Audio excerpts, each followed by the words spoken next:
এই মহিলা ছিল একজন গৃহকর্মী, কিন্তু তার আচরণ ছিল ভয়ঙ্কর ঘৃণিত। যখনই সে তার অন্ধ মালকিনের জন্য খাবার পরিবেশন করত, প্রথমে সে চামচটা নিজের নোংরা আর দুর্গন্ধময় পায়ে জোরে জোরে ঘষত। তারপর সে স্যুপের মধ্যে থুতু ফেলত। এরপর বড়ই নিষ্পাপ মুখ করে সেই স্যুপ মালকিনকে খেতে দিত। কিন্তু একদিন যখন মালকিন স্যুপ খেতে যাচ্ছিলেন, হঠাৎ তিনি বাটিটা টেবিলে জোরে আছড়ে মারলেন এবং গৃহকর্মীকে এক চড় দিলেন। গৃহকর্মী ভয় পেয়ে গেল।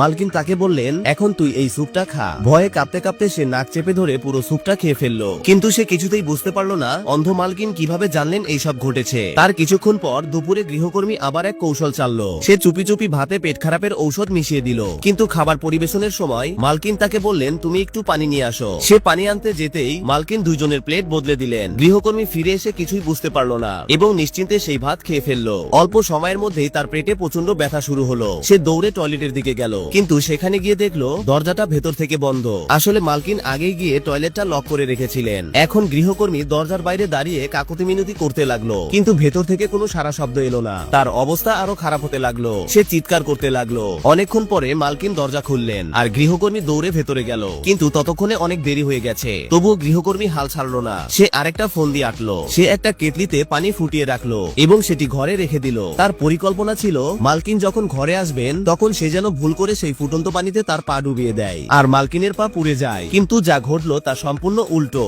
মালকিন সেই ফুটন্ত পানির পাত্রটাকে পায়ে ঠেলে দিলেন আর সেই পানি সোজা গিয়ে গৃহকর্মীর হাতের উপর পড়লো আর তার হাত পুড়ে গেল। সে জোরে জোরে চিৎকার করতে লাগলো। ঠিক তখনই মালকিনের স্বামী ঘরে ঢুকলেন। তিনি দেখলেন গৃহকর্মীর হাত পুড়ে গেছে। তারপর শুরু হলো তর্ক, কে কাকে আঘাত করেছে। এই তর্কের মধ্যেই প্রথমবার লোকজনের মনে সন্দেহ জাগলো, মালকিন কি সত্যি অন্ধ নাকি সবটাই একটা অভিনয়। গৃহকর্মী অভিযোগ করলো মালকিন ইচ্ছে করেই তাকে শাস্তি দিচ্ছেন, আর মালকিন বললেন এটা একটা দুর্ঘটনা ছিল। মালকিনের স্বামী পরিস্থিতি সামলাতে বললেন, প্রথমে আহত মানুষটাকে হাসপাতালে নিয়ে যাওয়া উচিত। মালকিনও তাতে রাজি হলেন এবং সঙ্গে সঙ্গে হাসপাতালে নিয়ে যাওয়ার নির্দেশ দিলেন। কিন্তু এরপর থেকেই গৃহকর্মীর মনে সন্দেহ গভীর হলো, কারণ যেভাবে মালকিন বারবার সঠিক সময়ে নিজেকে বাঁচিয়ে নিচ্ছিলেন তাতে মনে হচ্ছিল তিনি অন্ধ নয় এবং একটা নিখুঁত অভিনয় করছেন।